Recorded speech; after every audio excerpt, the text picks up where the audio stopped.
Welcome once again to a Chef Knives to Go quick look product review.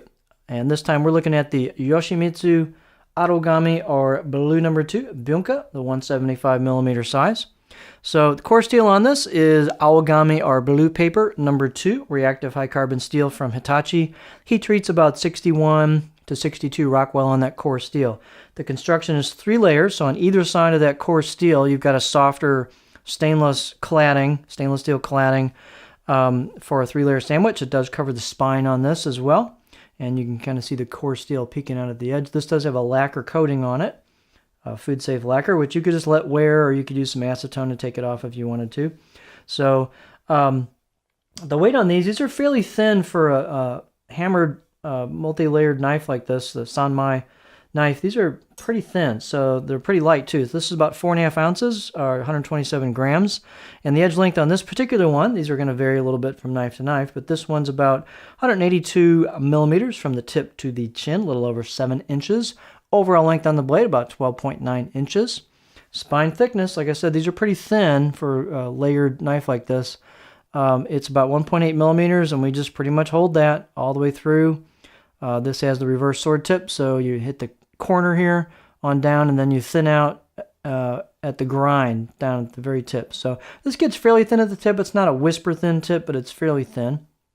I'd say performance through like onions should be good on this. Probably not super fabulous lasery, but it should be pretty good because the tip's pretty thin.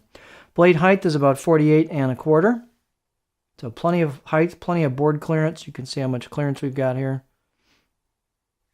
Handle, nothing fancy, but it's a nicely done octagonal walnut with a black packerwood ferrule. Fit and finish is pretty good on the handle.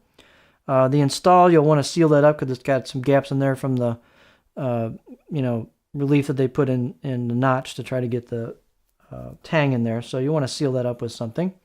Keep moisture from getting in there. Balance point on this knife is just about there, so pretty close to a pinch grip, maybe slightly behind, but pretty close. So real nimble feel.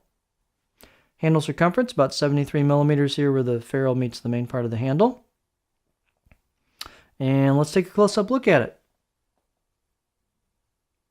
So on the, it's, looks like it didn't all the way take on this one, but you've got embossed kanji and mark on this side of the blade. Looks like it may be minor lighter on the front here, but you got one on the right side of the blade.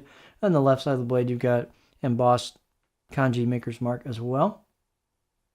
You can see the kind of a sandblast finish for the, that's pretty close to where the grind starts. It's not a hard grind line, but it starts a little bit lower than that actually. It starts kind of right in here. So this kind of faux shinogi line here is this kind of a sandblasted finish. And so like I said, it's a little higher than the actual grind. It starts a little lower towards the edge.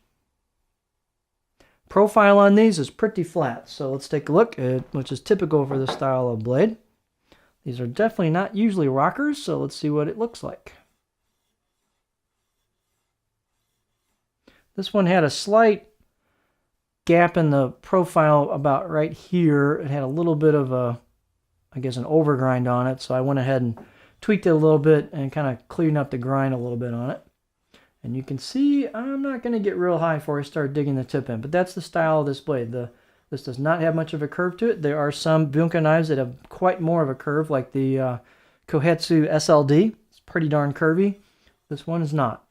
So if you like chopping, you like flat push-pull cuts, this might be a good option for you. So these are pretty thin at the edge. And some of the feedback we've got on the forums is the steel is really nice on these. Gets really sharp, holds a good edge. So these have a kind of a refined fit and finish to them. A little bit of relief on the spine, a little bit on the choil, so pretty comfortable out of the box. Like I said, this had a little bit of an uneven bevel coming out of the box, so I did clean it up and it got really, really sharp. So I'd say the out-of-the-box edge, I'll give it a 3 to 4 out of 10. But obviously you can get a lot better. So anyway, it's just a really cool line of knives, thin, neat shape. So this is the Yoshimitsu Aogami number 2 Bunka 175mm model.